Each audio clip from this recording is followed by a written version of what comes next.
1907년 가을 영국의 작은 지방인 웨일즈에서 마을마다 술집이 문을 닫는다, 광부들이 욕을 하지 않는다, 법정이 비어있다라는 소문이 퍼지기 시작을 했습니다.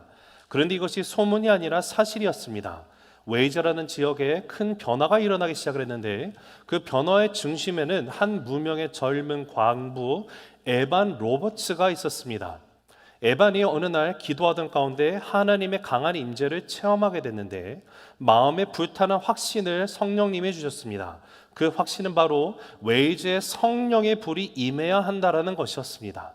그 후 그는 어떠한 대형 집회나 유명 강사에 초청을 한 것이 아니라 작은 교회와 마을들을 스스로 먼저 다니면서 복음을 전하기 시작을 합니다. 그의 설교는 매우 짧았습니다. 내용도 단순했지만 그 자리에 임한 하나님의 임재는 강력한 것이었습니다.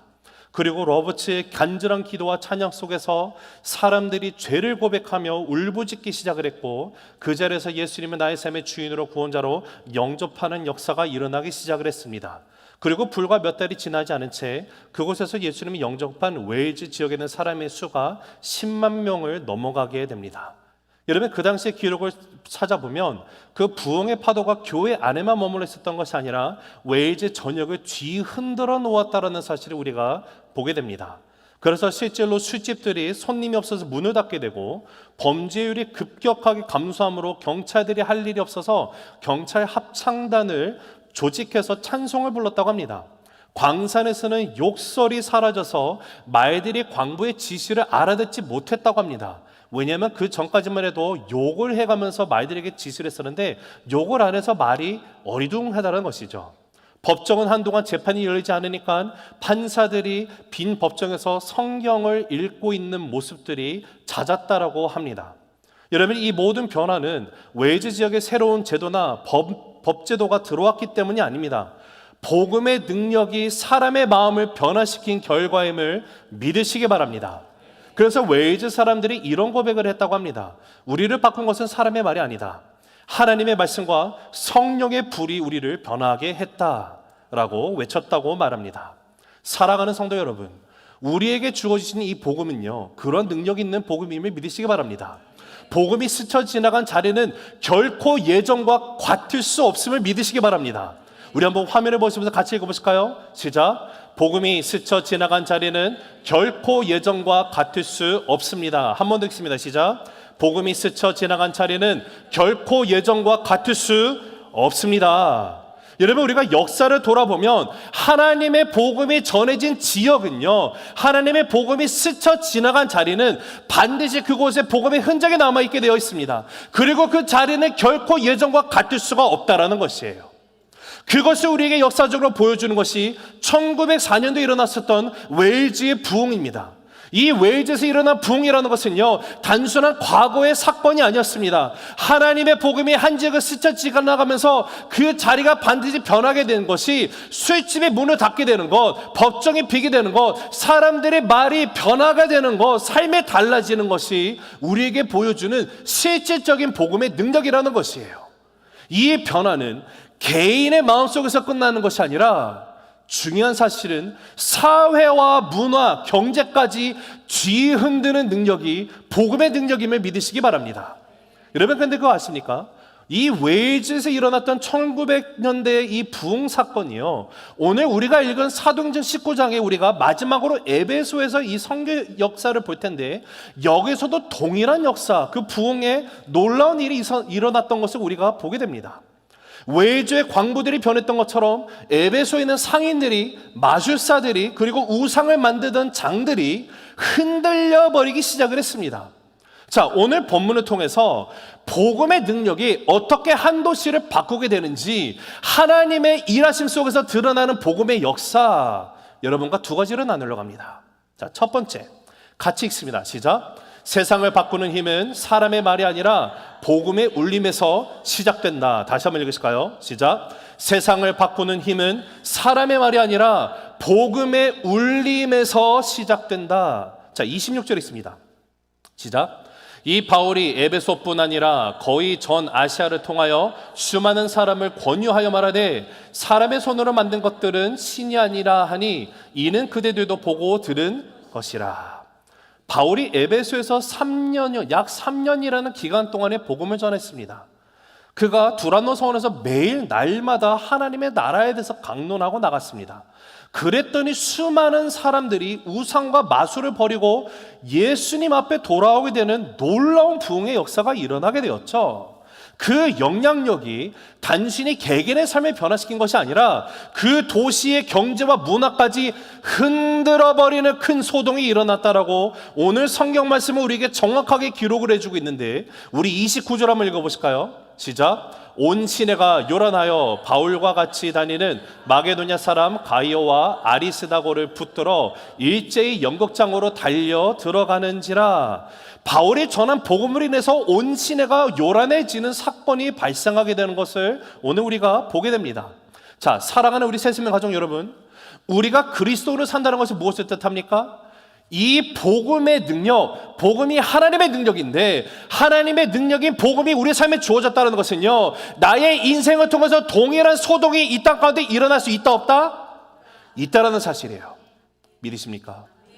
하나님이 이 말씀은요 2000년 전에만 이런 놀라운 역사가 일어난 것이 아니라 오늘도 동일하게 일어나는 능력이 있음을 믿으시기 바랍니다. 우리는 이미 그 능력을 소유하고 있는 크리스찬이 되었습니다. 오늘도 내일도 예수님 오시는 그날까지 복음으로 말미암아 온 천하 만민이 하나님이 하나님 되심을 인정하는 날이 오음을 믿습니다.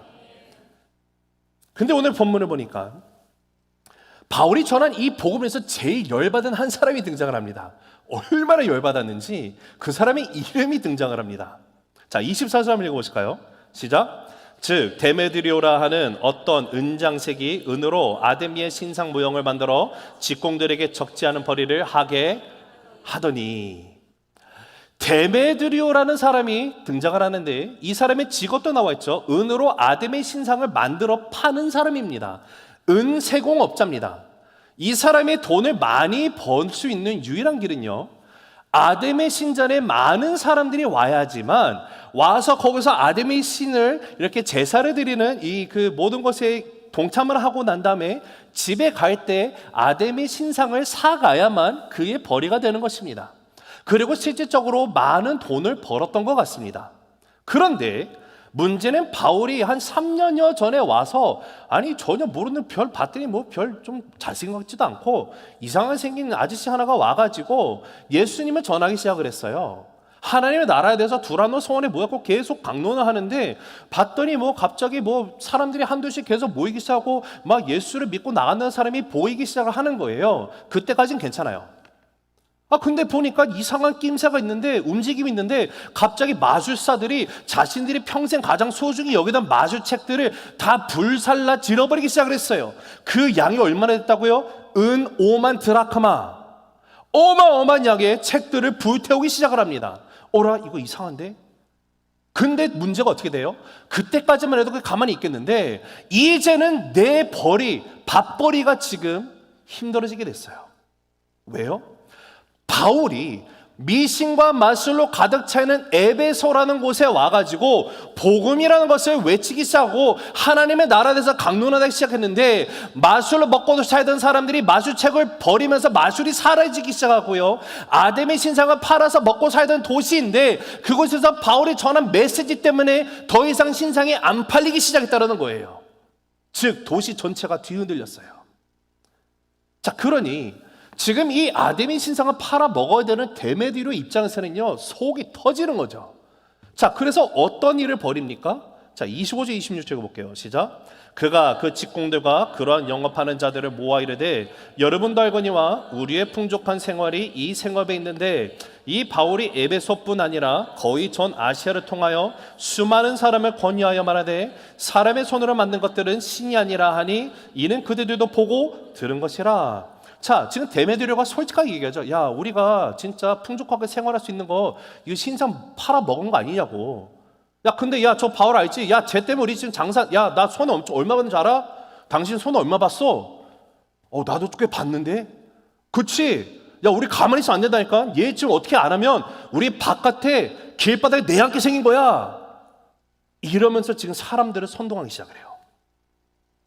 자, 데메드리오가 풍족한 생활을 사는데 아담의 여진상을 만들었다고 했죠. 자, 여진상이 어떻게 생겼냐면, 자, 이런 식으로 생겼습니다. 이것이 아담이의 여신의 상인데요. 자, 여인이죠. 여인의 모습인데 하나의 참 이상한 특징이 있죠. 자, 이 신상의 가슴 부위를 보면 여자의 그 가슴이 여러 개가 달려 있어요. 자, 아담의 신전에 사람들이 와서 거기에 신전에서 드려지는 제사에 참여하고 난 다음에 클라이막스로 거기에 모이는 사람들이 뭐를 했다고 말씀드렸죠? 아담의 신전에 있는 창기들과 성적인 관계를 갖고 나가는 것이 모든 아담의 신을 경배하는 클라이막스입니다. 쾌락의 신이에요. 이런 신상을 만들어가지고 팔아먹던 데메드리오였습니다. 그런데 바울이 전하는 메시지가 뭔가 봤더니 사람의 손으로 만든 것들은 신이 아니라고 했다라는 거예요.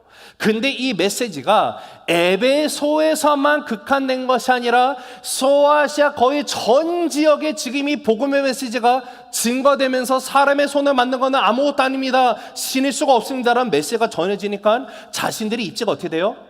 도시 전체의 경제가 흔들려지게 되는 거예요. 여러분, 바울이 전한 이 메시지는요, 사람의 손으로 만든 것이 신이 아니라는 것은 단순한 신의 논쟁이 아닙니다. 도시 전체 경제 전체를 뒤흔들어버리는 혁명적인 선언이었습니다. 자, 바울이 이렇게 전한 것이 바울이 만들어낸 말이 아니에요. 자, 시편 115편 4절에서부터 7절 보면 이미 우상에 관한 것이 무엇인지 우리에게 얘기해 주는데, 같이 읽습니다. 시작. 그들의 우상들은 은과 금이요 사람이 손으로 만든 것이라. 입이 있어도 말하지 못하며 눈이 있어도 보지 못하며 귀가 있어도 듣지 못하며 코가 있어도 냄새 맡지 못하며 손이 있어도 만지지 못하며 발이 있어도 걷지 못하며 목구멍이 있어도 작은 소리조차 내지 못하느니라. 여러분, 이런 것이 우상이라는 거예요. 은으로 금으로 아무리 만든다 할지라도 야, 그게 뭐 걸어다닐 수 있니? 손이 있어도 뭐 작동해? 귀는 들린대? 말은 할 줄 알아? 볼 줄은 알아? 목구멍은 왜 만들어 놓은 거야? 말도 못하면서. 가짜라는 거예요. 아무것도 아니라는 거예요. 핵심은 이겁니다. 인간이 만든 어떤 것도 하나님 자리에 오를 수 없는 다 허상들이라는 거예요. 그리고 이런 허상들로 가득 찬 에베소에 복음이 들어오니까 이 복음이 에베소 사람들의 마음 한복판에 자리하고 있었던 그 아담의 신전의 거짓된 권위와 헛된 의존을 다 무너뜨려 버리게 된 거예요. 바울이 복음의 진리를 선포하고 나갔어요. 에베소 한복판에서 하나님 나라를 외치고 나갑니다. 예수님만이 유일한 구원자이심을 선포하고 나갑니다. 만일 너희가 입으로 예수를 주를 시인하고 하나님께서 그를 죽은 자 가운데서 살리심을 믿으면 너희를 구원 얻는다라는 그런 메시지를 복음을 외치고 나갔어요. 그랬더니 그때 비로소 거기 있는 아담에 있는 사람들이 우리가 붙들고 있는 이 신상들이 다 가짜였네. 내가 여기다 얼마나 돈을 많이 들였는데 야, 다 버려. 이거 아무것도 아니었어. 이러고 나가기 시작했다는 거예요. 여러분, 이것이 복음의 울림이에요. 울림. 복음은 이제 한번 외치면서 끝나는 것이 아니에요. 거기에는 울림이 남아있게 돼요. 자, 이 복음의 울림 때문에 데메드리오와 같은 은장색들이 더 이상 먹고 살 수 없게 되니까 지금 27절부터 모이를 꿉니다. 자, 시작. 우리의 이 영업이 천하여질 위험이 있을 뿐 아니라 큰 여신 아데미의 신전도 무시당하게 되고 온 아시아와 천하가 위하는 그의 위험도 떨어질까 하노라 하더라. 그들이 이 말을 듣고 분노가 가득하여 외쳐 이르되 크다 에베소 사람의 아데미여 하니 온 시내가 요란하여 바울과 같이 다니는 마게도냐 사람 가이오와 아리스다고를 붙들어 일제히 연극장으로 달려 들어가는지라. 지금 마게도냐로부터 왔던 바울의 일행이 지금 가이오와 아리스다고가 납니다. 가이오는요, 요한 3세에 등장하는 인물입니다. 자, 근데 이 둘을 지금 붙들어가지고 연극장으로 갔다고 나와 있죠. 바울은 붙들리지 않았어요. 한번 상상해보면 이런 거예요. 야, 얘네 가만두면 안 돼. 야, 바울 어디 있어? 안 보이는데, 야야, 쟤 동료 있다. 야, 쟤는 잡아가지고 연극장에 데려갔어요. 이 연극장이라는 것은 뭐 이렇게 사진을 보여드릴게요. 사진에 보시면 에베소에 있는 연극장이 이렇게 생겼습니다. 여기가요, 약 2만 5천 명이 앉을 수 있는 어마어마하게 큰 장소예요. 큰 광장에 지금 온 시내 사람들이 모여있다고 상상해 보시기 바랍니다. 데메드리오와 그 같은 직업 갖고 있는 친구들이 와서 막 반란 일으키면서 막 외치면서 이 동료들 데리고 가면서요, 그들만 갔을까? 아니요, 소동을 일으킨 거예요. 그러면서 많은 수천의 사람들이, 수많은 사람들이 이곳에 지금 가득 메우고 있는 장면을 한번 여러분 묵상해 보시기 바랍니다. 그들이 이렇게 한 이유가 어디 있어요? 바울을 잡아야 되거든요. 그냥 잡아서 야 바울아 좀 그만해, 우리도 먹고 살아야 될 거 아니야, 너 그렇게 하니까 우리가 얼마나 손해보고 있는 줄 알아? 타이를 나고. 아니요, 바울을 어떻게 해코지하기 위해서 그들은 여기에 모여 있는 거예요. 그것을 알 수 있는 것이 고린도후서에 나와 있는데 좀 이따 같이 보겠습니다. 자, 근데 여기서 한번 잠깐 생각해 볼게요. 바울이 3차 전도 여행을 다 지나고 방문했던 1차, 2차 도시들을 방문하고 에베소에 왔단 말이에요. 와서 지금 분명히 한 3년여의 시간이 있는데 바울이 처음에 에베소 들어왔을 때 그는 어떤 심정으로 복음을 외치기 시작을 했을까요? 자, 혹시 바울이 에베소에 가서 내가 복음을 외치는 순간 이 도시 전체가 뒤흔들려 버릴 거야, 마술사들의 책을 던져서 불사른 일이 일어날 거고, 우상 그 아데미 신상을 만드는 거, 이건 잡이 이제 없어질 것이고, 그것에 기대감을 가지고 바울이 선포하고 나갔을까요? 전혀 아닐 겁니다. 바울은 그가 하는 대로 항상 유대인의 회당에 있는 곳에 찾아갔어요. 그 이유가 어디 있어요? 나의 민족이 아직도 예수를 만나지 못한 나의 유대 형제들이 예수님을 알고자 하는 마음으로 하나님이 주신 마음이기 때문에 그곳에 가서 내가 만난 예수를 전하고 나간 거예요. 아마도 바울은요, 그곳에서 원했던 거, 바라는 거, 기도하는 건요, 유대 형제 한 영혼이라도 주님 앞에 돌아올 수 있다면 내가 가서 거기서 외쳐야지라는 마음으로 갔어요. 바울이 지금 그 도시가 완전히 이렇게 뒤집어지고 생각조차 못했던 거예요. 도시 전체가 뒤흔들리는 요란해지는 사건이 일어난다는 거 한 번도 생각해 본 적이 없어요. 왜요? 세상을 바꾸는 힘이 사람의 말이 있지 않기 때문에 그래요. 세상을 바꾸는 힘은 사람의 말이 아니라 복음의 울림에서 시작됨을 믿으시기 바랍니다. 여러분, 설교자가 능력이 있습니까? 아무 능력 없어요. 하나님의 말씀 자체가 능력이기 때문에 말씀의 능력이 선포됨을 믿으시기 바랍니다. 여러분, 바울이 이곳에서 자신의 철학을 전했습니까? 지혜를 전했습니까? 아니요. 바울이 전한 것은 심플해요. 복음의 진리를 전했어요. 하나님의 나라에 대해서 강론하고 나갔어요. 여러분, 근데 우리는요, 때때로 내가 세상을 바꾸려면 더 강한 주장, 더 날카로운 전략이 필요하다고 생각하지 않습니까? 한 나라에 대통령 선거가 다가오면 후보들이 어떻게 합니까? 날카로운 전략들을 만들고요, 강한 주장하고 해서 상대방 막 내리깎이고 험담하고, 이런 완전 난장판 아닙니까? 자, 그렇게 해서 당선된 대통령이 본인이 말한 정책 전략 다 그대로 이루어져서 나라가 변하는 거 본 적 있으십니까? 솔직히 없잖아요. 여러분, 세상이 변하는 것은요, 사람의 말이 있지 않아요. 전략이 있지 않아요. 오늘 본문은 우리에게 분명히 말해줍니다. 에베소 도시를 뒤흔든 것은요, 바울의 말솜씨가 아니라 복음의 울림이었다라는 거예요. 그 울림이 사람들의 마음 가운데 들어와서 큰 울림이 되므로 우상에서 돌이키게 했다라는 거예요. 그리고 이 복음의 울림은요, 도시 전체를 변화시키는 소용돌이로 몰아넣었다라는 거예요. 그렇기 때문에 사랑하는 우리 새생명 가정 여러분, 우리에게 주어진 사명은 다른 것이 아닙니다. 내가 더욱더 말을 잘하는 것이 아니에요. 복음을 더욱더 깊이 있게 울리게 하는 것이 우리의 사명임을 믿습니다.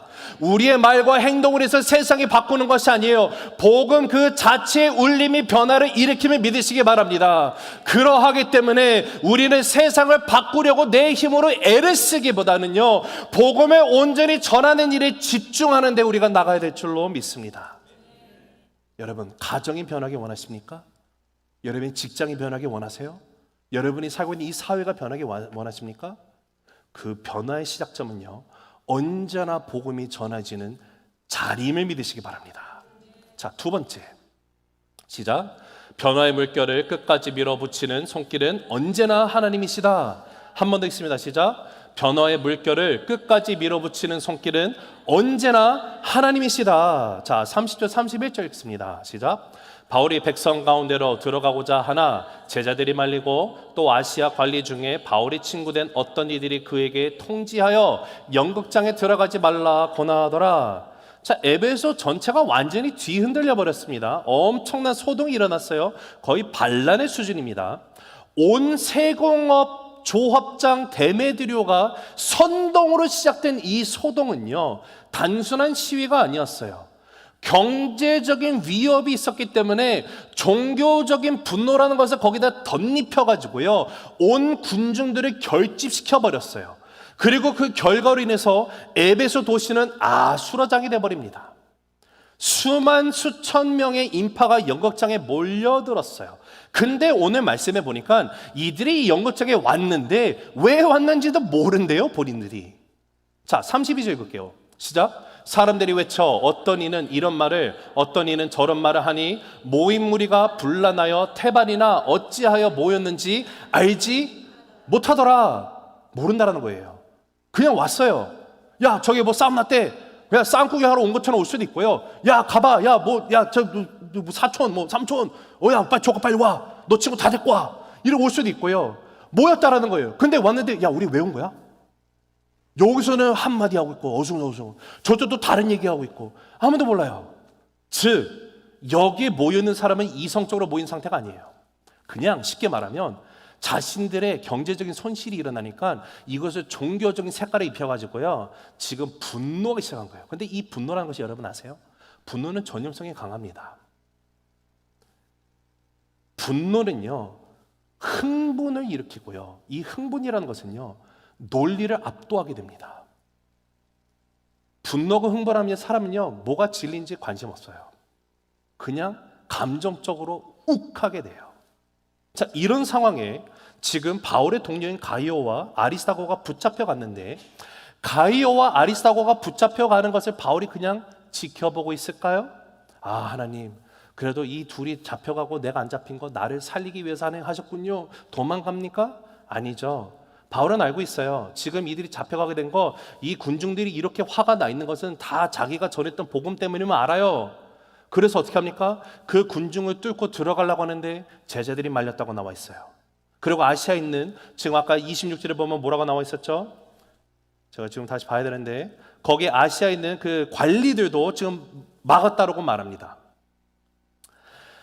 만약에 바울이 이 상황에서 들어갔다면 이 군중들이 지금 이 모든 화가 사그라들까요? 아니요. 아마도 바울은 그 자리에서 죽었을지도 몰라요. 왜냐하면 모든 사체의 주범이 바울이기 때문에 즉시로 돌에 맞아 죽었거나 로마에 의해서 체포될 가능성이 큽니다. 바울이 에베소에서 겪었던 이 상황은요, 단순한 반대가 아니었어요. 2만 5천 명이 운집할 수 있는 광장에서 그 동료가 붙잡혀 있는 상황, 이 당시의 상황이 얼마나 긴박했었는지 고린도후서 1장 8절 9절을 보면 바울이 그 사건을 이렇게 얘기를 해줍니다.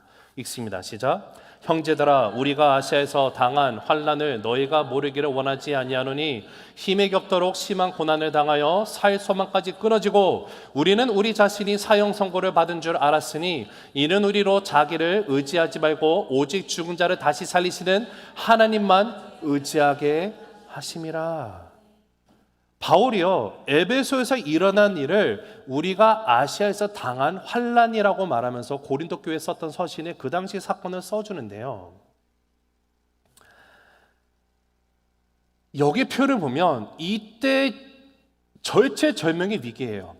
살 소망이 끊어졌다라고 얘기를 합니다. 아, 이제 내가 끝났구나라고 생각이 됐다는 거죠. 사형 선고를 받은 줄 알았다라고 고백을 해요. 그리고 이 에베소 광장에서 있었던 이 사건으로 인해서 바울이 에베소에서 있었던 약 3년의 이 선교 사역이 마무리가 돼요. 더 이상 있을 수가 없게 돼요. 혹시 여러분도 그런 순간을 지나고 계십니까? 병상 앞에서, 경제적인 위기 앞에서, 관계가 무너진 자리에서 더 이상 길이 없다고 느껴질 때, 나의 말과 노력으로는 이 상황을 도저히 바꿀 수 없다고 느껴질 때, 여러분, 그때 오늘 하나님의 말씀을 우리에게 정확하게 얘기해 주십니다. 그때에도 변화의 물결은 멈추지 않는다라는 거예요. 왜 그렇습니까? 그 물결의 주인이 하나님이시기 때문에 그렇습니다. 그 하나님이 저와 여러분의 인생을 책임지십니다. 지금 자신을 포함해서 가이오와 아리스다고가 이제 우리 여기서 순교하는구나, 여기까지가 끝인가 보고, 아, 우리 여기서 죽나? 이 생각이 드는 이 상황 속에서 하나님은 일하고 계셨어요. 그래서 어떻게 돼요? 자, 41절 보니까 읽습니다. 시작. 이에 그 모임을 흩어지게 하니라. 모임이 흩어졌대요. 지금 자기들 죽이려고 하는 그런 상황이었어요. 나 이제 내일 여기 끝이구나라고 여겨지는 상황이었는데 모임이 흩어졌어요. 자, 그러면 이 모임은 누가 흩었습니까? 하나님이요? 여기 하나님이 흩었다고 써 있나요? 자, 35절 읽어볼게요. 시작. 서기장이 무리를 진정시키고 이르되 에베소 사람들아, 에베소시가 큰 아데미와 제우스에게서 내려온 우상의 신전지기가 된 줄을 누가 알지 못하겠느냐. 성난 군중들을 제 이런 상황에서 바울이 뛰어들어가려고 했는데 바울이 뛰어가서는 전혀 상황이 지금 해결될 수가 없습니다. 그리고 읽지는 않았지만 여기 보면 33절에도요. 이 상황 가운데 유대인들도 가만히 있지 않았어요. 33절 읽어드리면 유대인들이 무리 가운데서 알렉산더를 권하여 앞으로 밀어내니, 여기 말하는 유대인들은요, 예수님을 영접한 크리스찬들일 겁니다. 지금 바울의 동료들이 지금 죽게 생긴 이런 상황이니까요.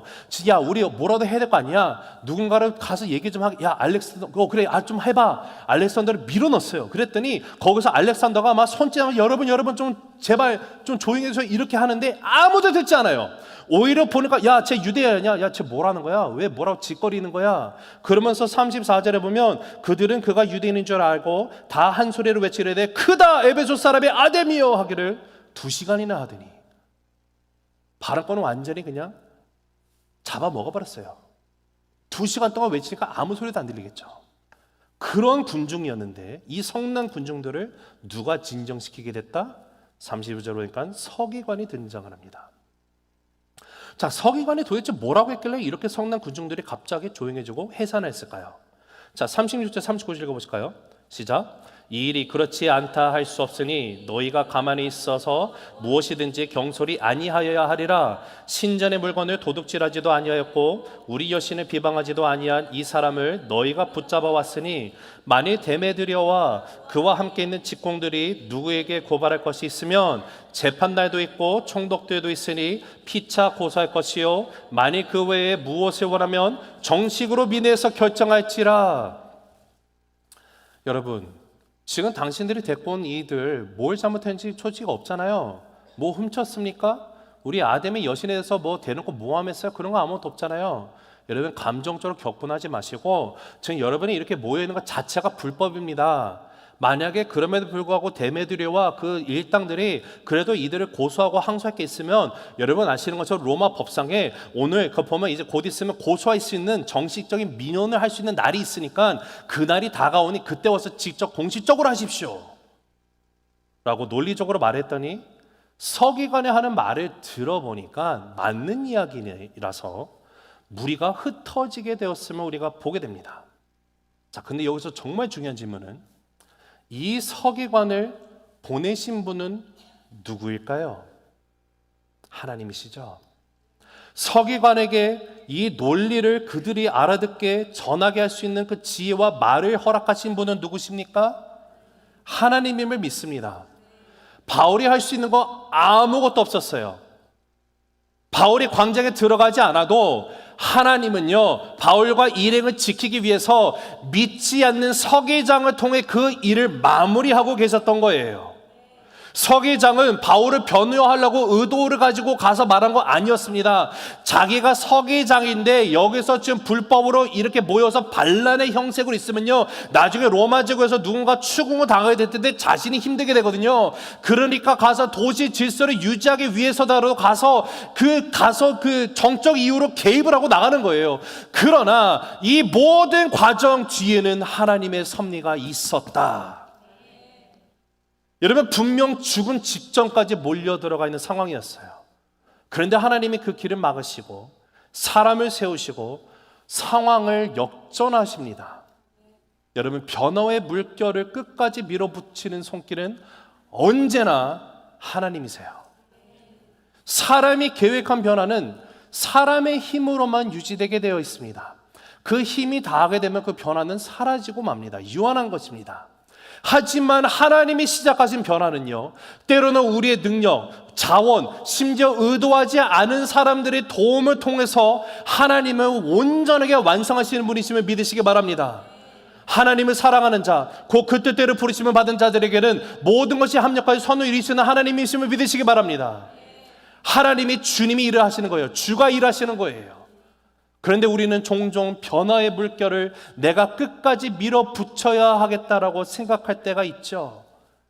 하지만 하나님의 방법은 우리의 생각과 다름을 인정하시기 바랍니다. 바울도 그렇게 생각할 수 있어요. 복음의 울림이 퍼지기 시작하니까 변화 물결이 일어나기 시작했거든요. 매일마다 두란노 서원에서 하나님의 말씀 강론하니 믿는 사람이 더 늘어납니다. 그러면서 자신이 생각할 수도 있겠죠. 야, 이거 여기서 정말 큰 부흥이 내가 여기서 정말 은퇴할 수도 있겠구나, 이런 생각을 할 수도 있지 않았겠습니까? 그런데 하나님의 뜻은 달라요. 계획이 달라요. 여러분, 때로는 길을 막으시는 하나님이세요. 근데 길을 막으시는 것이 더 큰 위험을 피하게 하시는 경우일 수도 있고, 내가 하나님의 뜻이 무엇인지 잘 분간을 못할 때 하나님의 길을 막으심으로 나의 행선지를 완전히 주님의 방향으로 고치고 수정하실 때도 있습니다. 때로는 예상치 못한 사람들을 사용해서 나의 상황을 완전히 역전시키시기도 합니다. 때로는 법과 제도조차도 하나님의 도구가 된다는 사실을 우리는 분명히 기억을 해야만 할 것입니다. 그렇기 때문에 우리가 해야 될 것은요, 무언가 내가 했을 때 그 결과를 생각하는 것이 아니라 우리가 할 일은 복음을 전하는 것뿐이에요. 여러분, 복음 전하는 일에 우리가 그냥 순종하고 나가면요, 그 이후의 물결은 하나님이 이끄십니다. 왜냐하면 변화의 완주는 하나님이 하시는 일이기 때문에 그렇습니다. 말씀을 맺습니다. 여러분, 복음이 스쳐간 자리는 결코 예전과 같을 수가 없습니다. 세상을 바꾸는 힘, 사람의 말에 있지 않아요. 복음의 울림에서 시작됩니다. 우리가 이 땅에 남겨야 될 것은요, 나의 화려한 말이 아니에요. 복음의 울림뿐입니다. 사랑하는 우리 새세명 가족 여러분, 여러분은 오늘 어디에서 복음을 울려야 하십니까? 여러분, 혹시 식사 자리에서 가족들과 대화를 하실 때 믿음의 대화를 하고 계십니까? 만약 그러지 못했다면 오늘 저녁 디너 테이블에서 가족들에게 믿음의 대화를 시작해 보시기 바랍니다. 아이들과 함께 말씀 한 절을 읽고 기도하는 시간을 한번 회복해 보시기 바랍니다. 여러분, 직장에서 정직함을 포기하지 마세요. 업무 속에서 신앙의 가치가 드러나면 그것이 복음의 울림이 되게 되어 있습니다. 여러분, 이웃과의 관계에서도요, 어려운 이웃에게 먼저 다가가 보시기 바랍니다. 그리고 그 이유를 물을 때 하나님의 사랑이라고 말씀해 보시기 바랍니다.